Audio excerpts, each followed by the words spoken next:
Hello everyone, मैं मिथुन सिंह स्वागत करता हूं आप सभी का। आशा करता हूं आप सभी बहुत अच्छे होंगे। तो चलिए आज के क्लास को शुरू करते हैं बिना किसी देर के। तो सबसे पहला क्वेश्चन आपके सामने ये रहा, रक्त में प्लाज्मा का प्रतिशत कितना होता है। देखिए प्लाज्मा एक स्टेट होता है, जैसे सॉलिड लिक्विड गैस फॉर्म होता है, उसी तरह से प्लाज्मा एक अलग फॉर्म होता है। तो आपको बस ये बताना है रक्त में प्लाज्मा का कितना प्रतिशत होता है। फैक्चुअल क्वेश्चन है, 55%। जी हाँ, ये 55% होता है। लेकिन अगर रक्त में पूछ दिया जाए कि ब्लड में रुधिर कणिका का प्रतिशत कितना होता है, तो रुधिर कणिका का परसेंट होता है 45। याद रखिएगा, इस बात को पेन पेपर पे नोट कर लीजिए।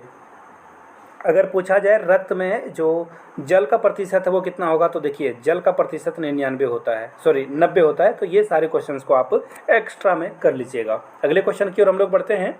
आंसू का पीएच मान कितना होता है। तो देखिए आंसू का पीएच मान 7.4 होता है, पहली बात। दूसरी बात, ब्लड का भी पीएच वैल्यू जो है वो सेम ही होता है, 7.4। और अगर दूध का पूछ दिया जाए ना, तो ये 6.4 जो था ये होता है मिल्क का। किसका होगा? मिल्क का। तो इन चीज़ों को आप देख लीजिए। तो फिलहाल जो राइट आंसर है आपका वो होगा ऑप्शन ए।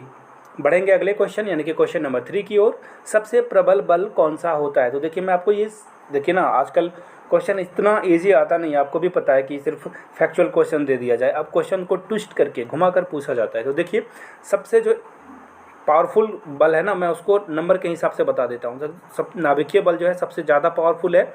इसके बाद आएगा चुंबकीय बल की बात।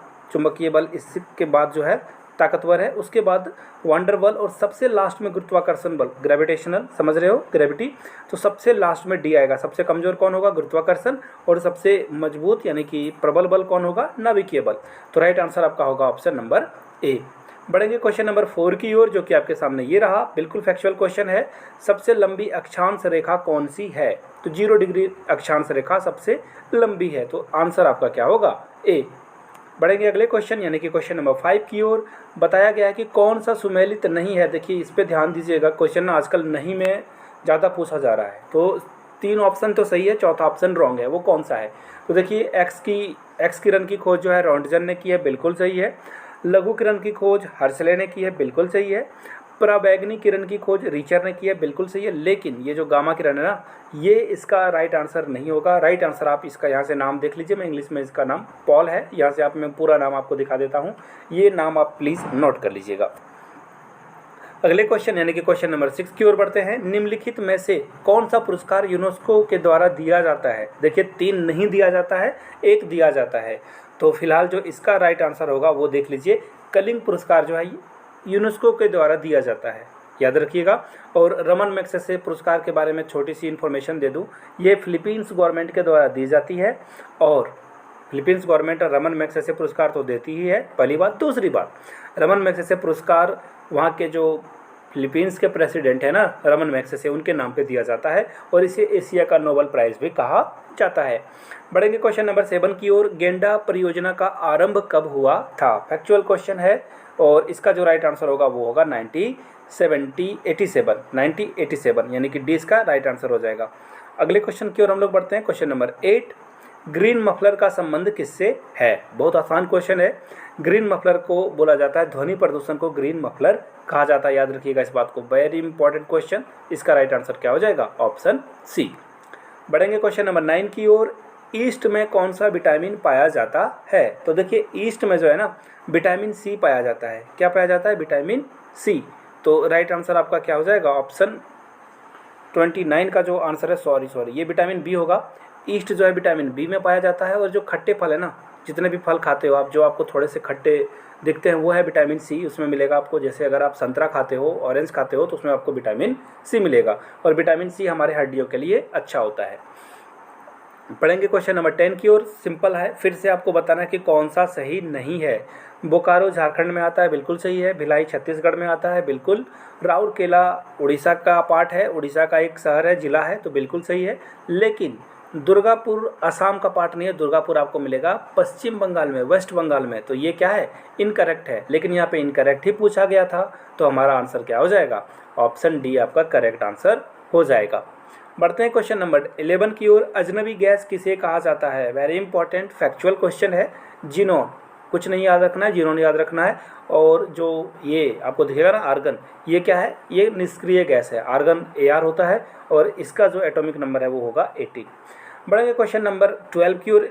इनमें से कौन सा सुमेलित नहीं है, यानी कि कौन सा इनकरेक्ट है ये बताना है। तो देखिए इसमें जो सारे ऑप्शन है ना, एपीकल्चर मधुमक्खी के लिए बिल्कुल सही, मृदा यानी कि जो ज़मीन की मिट्टी है ना, सॉइल, तो उसे पैडोलॉजी कहा जाता है, बिल्कुल सही है। भूकंप के लिए सिस्मोलॉजी किया जाता है यूज़, लेकिन कवक के लिए फाइकोलॉजी नहीं किया जाता है। तो राइट आंसर आपका क्या हो जाएगा, यही इनकरेक्ट है, लेकिन आंसर आपका यही होगा, इनकरेक्ट ही पूछा गया था। अगले क्वेश्चन की ओर बढ़ते हैं। ओजोन परत को मापने की इकाई क्या है? तो ओजोन परत को मापने की इकाई डॉप्सन है, तो इसका राइट आंसर क्या हो जाएगा, ऑप्शन बी। अगले क्वेश्चन की ओर हम लोग बढ़ेंगे। किस नदी को कालिंदी के नाम से जाना जाता है? तो देखिए कालिंदी का जो नाम है वो होगा यमुना। यमुना को कालिंदी के नाम से भी जाना जाता है। और कावेरी के बारे में एक छोटी सी इन्फॉर्मेशन दे दूं, कावेरी को अर्धगंगा कहा जाता है, आधी गंगा, याद रखिएगा, अर्धगंगा कहा जाता है किसको, कावेरी को। ये भी क्वेश्चन पूछा जाता है। और यहाँ देखिए कोसी है, कोसी को कहा जाता है बिहार का शोक, यानी कि बाढ़ बिहार में जो हर साल आता है ना, तो ये बाढ़ जो है कोसी नदी लाती है। और झारखंड और बंगाल के लिए जो है दामोदर नदी को कहा जाता है, ये इसका शोक कहा जाता है दामोदर नदी को। अगले क्वेश्चन की ओर बढ़ेंगे। भारत का बिस्मार्क किसे कहा जाता है? तो देखिए भारत का बिस्मार्क सरदार वल्लभ भाई पटेल को कहा जाता है। सरदार वल्लभ भाई पटेल भारत के पहले वाइस जो प्राइम मिनिस्टर थे वो थे। डी इसका राइट आंसर है, याद रखिएगा।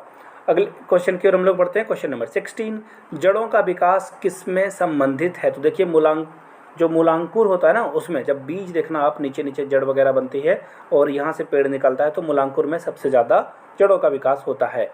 क्वेश्चन नंबर 17 की ओर बढ़ेंगे।